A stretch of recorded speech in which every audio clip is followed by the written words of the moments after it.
Since I've been dancing on my TikTok, on my Facebook, and nobody's liking me, and nobody's reposting, and nobody's sharing, now let me go into teaching and see if you will like, share, and comment on my page.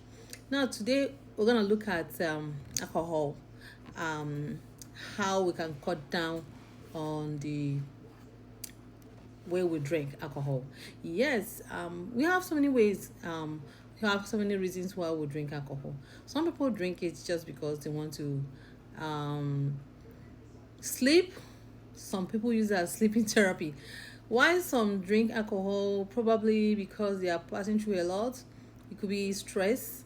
It could be depression, or it could be something like leisure. Maybe let's just go out with friends and drink alcohol. Sometimes we get to drink to the stage we are drinking to stupor, and when we are drinking and continuously, and our body system get used to this excessive alcohol intake, and it has so many physiological impacts on our body. And today I'm just gonna look into how we can cut down the use of alcohol.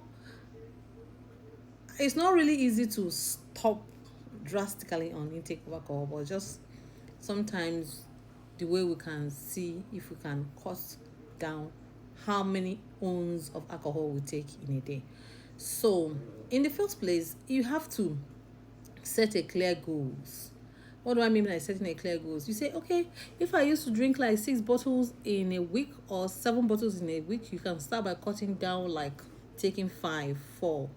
You can't just stop drastically, because if you do, you're gonna have a really severe impact on your body system, which is causing what we call alcohol withdrawal symptoms. Sometimes very deadly. Some people can die through that if it's not well managed. So you can set a clear goal that, okay, you can cut down the number of ounces of alcohol you take in a day. Second one, you track your intake. Okay, for sometimes when we are with friends, we begin to drink, and maybe probably you're not the one that is paying for the alcohol. Somebody will be like, take alcohol, I'm gonna pay. Now you have to track the number of alcohol you take. Okay, you're on the first bottle. You can write it down. Okay, this is the first bottle I'm taking, because sometimes you begin to drink alcohol, you won't even know how many ounces or how many bottles you've taken.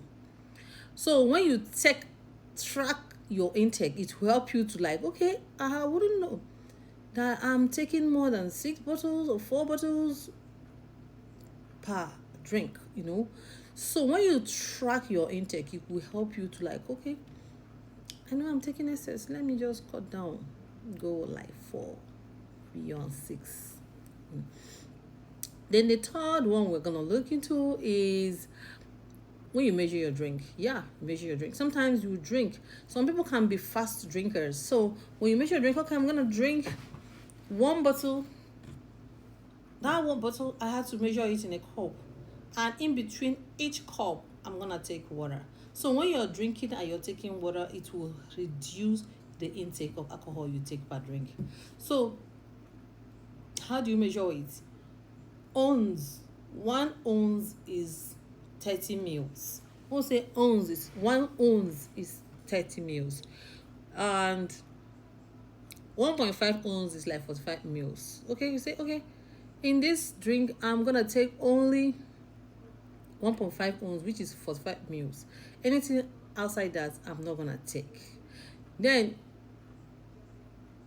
sometimes, because we store alcohol in our homes, it's in our fridge, it's in our kitchen, it can be a temptation. It can cause you to drink more alcohol. So we'll try to avoid keeping alcohol in our homes. And because when you don't see it, even if you are craving for it, because you are not citing the alcohol, you won't be able to drink alcohol. Then those friends, those kind of company that will prompt us into drinking, will try to avoid it, and always try to say no when you are offered alcohol. Try to say no and choose alcohol free day. Okay, listen, today I'm not gonna drink. I'm not gonna drink today, even if somebody offer me alcohol. No, I'm not gonna drink. Because if you continue drinking, it has a lot in our system. So that is just my own. Today, try and follow this step. Thank you.